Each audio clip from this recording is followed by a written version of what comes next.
Welcome to the my YouTube channel. हम आह भी करते हैं तो हो जाते हैं बदनाम, वो कत्ल भी करते हैं तो चर्चा नहीं होता। अब मैं दो तीन बातों की तरफ आपको राग़िब करना चाहता हूँ जो यकी बात देख रहे इंसिडेंट होते चले गए। एक तो हिंदुस्तान जिस तरह से क्रिकेट मैच को लेकर हिंदुस्तान में ट्रोल के नाम पे क्या क्या किए गए, ख़ास पर्टिकुलर एक खिलाड़ी को किस तरह टारगेट किया गया। दूसरी ये कि अब त्रिपुरा के मसले को देख सकते हैं। त्रिपुरा के अंदर कहीं ना कहीं हिंदू मुस्लिम वायलेशन को बहुत ज़्यादा आगे बढ़ाया गया और वहाँ की जो पुलिस जो एक हिफाजत देती है वहाँ की कौम को, वहाँ की जो सिटीज़न को, उसने किस तरह से एक कौम को, ख़ासतौर से एक दल को किस तरह से एकदम उसकी हिफाजत में खड़े हो गए। दूसरी ये कि एक UAPA एक एक्ट है, पता नहीं ये किस के लिए बनाए गए, ये ख़ास पर्टिकुलर एक समाज के लिए बनाए गए कि उसमें से अगर कोई कुछ बोलेगा। आप देख सकते हैं लास्ट के 6-7 सालों से इतने नाम आपको मिलेंगे कि हर आदमी के पीछे एक पर्टिकुलर समाज दिखेगा, हर आदमी के पीछे एक पर्टिकुलर मजहब दिखेगा। अब बताएं किस तरह के। अब देखो अंसार इंदौरी किस तरह से, वो एक आम इंसान था, वो लोगों को अपनी बातें करता था। क्या हिंदुस्तान ख़ासतौर से कहता ये हिंदुओं का इलाका है, ये मुसलमान का इलाका है, क्या हिंदुस्तान नहीं है वो? आज किस तरह से बातें की जा रही है।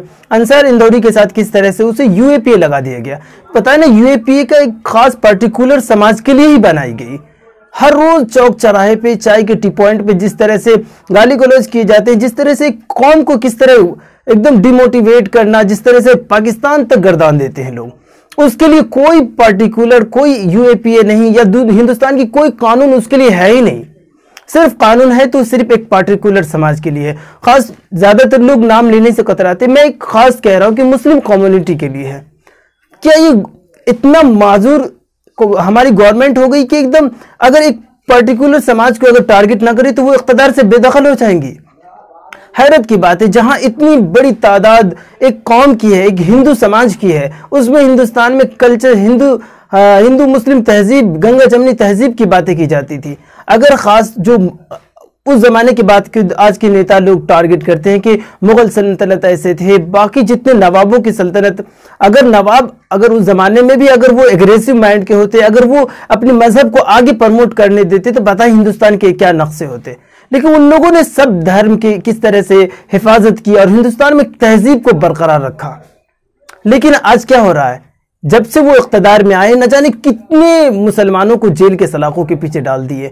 ऐसे ऐसे पॉलिसीज बनाए गए जिसमें पूरी एक समाज, एक मजहब उलझता हुआ चला गया। आज त्रिपुरा के नाम देखें, वहां तो पत्रकार के साथ एकदम हमारी जो स्ट्रीम मीडिया है वो किस तरह से गवर्नमेंट की हिफाजत में उतर आती हैं। दूसरी ये कि जो लोग अगर उसके मुखालिफ कोई रिपोर्टिंग करने वहां चाहते हैं उसे UAPA लगा देते हैं और उसमें लड़ते लड़ते उसकी जिंदगी गुजर जाते हैं। हैरत है ये। अब तो वो वकील की एक जमात गई थी अभी वहां एक जमीनी रिपोर्ट के लिए, वहां जमीन के हालात देखने के लिए, उसके साथ कैसे UAPA लगा दिए गए, उसे एक मेल के जरिए नोटिस भेज दी गई कि वो उसकी दिफा करते रहे। बता कैसे हिंदुस्तान को डेवलप करना चाहते हैं हम।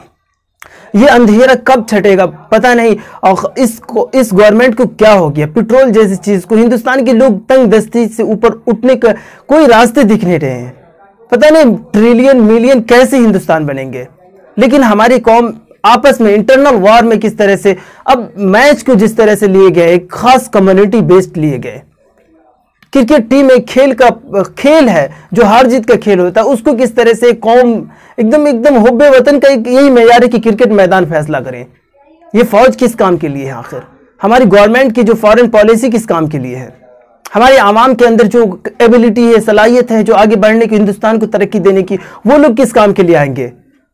आखिर ये सोशल मीडिया क्या एक बंद कर दिए जाए? क्या सोशल मीडिया के जरिए से सिर्फ एक कौम को टारगेट करना, एक कोई अगर एक अपनी बात रख पाए तो उसे अरेस्ट करना, उसे UAPA लगा देना?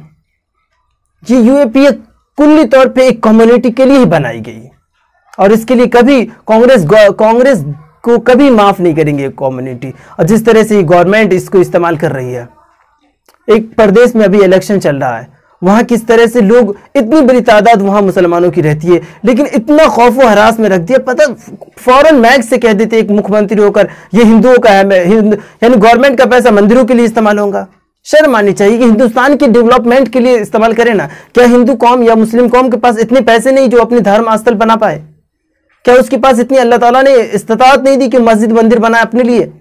गवर्नमेंट उसमें इन्वॉल्व होंगे। बताएं अयोध्या में जिस तरह से वो 9.5 लाख दिए जलाए गए, दूसरे दिन की तस्वीर आप देखें कि लोग उसमें से तेल बचे हुए अपने डब्बे में जमा कर रहे हैं। तो पूछा कि क्यों भाई? तो हमारे खाने को नहीं है, 200 रुपये तेल है। बताएं ये हालात है हम आपके मुल्क के, लेकिन आप किस ख्वाबो ख्याली की दुनिया में जी रहे हैं? आप किस हिंदुस्तान को बेहतर बनाने की बात कर रहे हैं? आपके पास कोई पॉलिसी नहीं, कोई विजन नहीं है। हिंदुस्तान को कहां ले जाना चाहते हैं? क्या इतने कम है कि लोग हर बच्चा जान के कि ये मुसलमान जा रहा है, अगर कुर्ता पैजामा में जा रहा है तो ये हिंदू मुसलमान की बातें करता हुआ दिखता है। पता इतना, अब इससे ज्यादा क्या नफरत होगी, इससे ज्यादा और क्या तनज़्ज़ुली होगी एक कौम की? क्या हिंदुस्तान को दुनिया ने इस नहज से एक्सेप्ट किया था कि क्या यहाँ हिंदू ही रहते हैं? क्या हिंदुस्तान में हिंदू मुसलमानों की कोई वक़्त नहीं है? क्या हिंदुस्तान के उलमा कराम पूरी दुनिया में जो नाम कमा रहे हैं, क्या वो लोग कोई वजूद के हामिल नहीं है?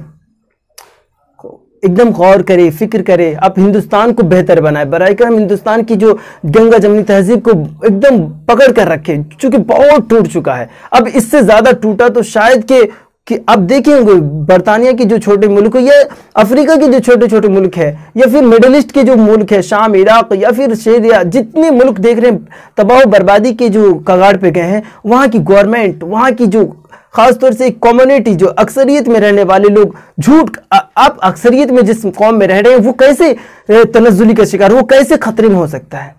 एक सोचने का मकाम है यहाँ पे। लेकिन आप ख्वाबो ख्याली से तो बेदार नहीं होंगे। आपके मुख्यमंत्री से लेके जितने पॉलिटिशियन हैं किस तरह की बातें बोलते हैं, वाहियात बात बोलते हैं। एक पॉलिटिशियन को जो पहले बचते हुए होते थे उसे जेब नहीं देता था कोई बात से, तो आज वो खुली तौर पे कहते हैं।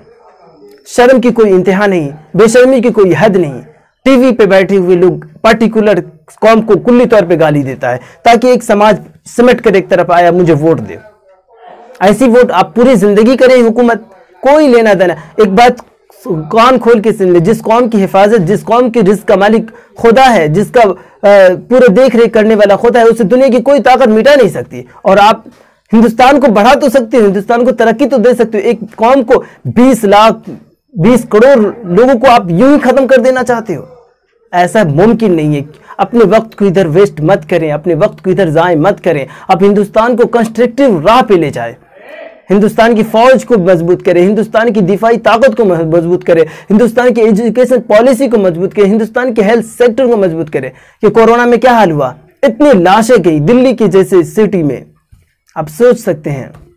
लेकिन हम बहुत खुश है कि एक दिन किसी को गाली देने से, हम खुश इसलिए है कि एक कौम को नीचे दबाने के लिए बहुत ज्यादा पॉलिसी लाए गए।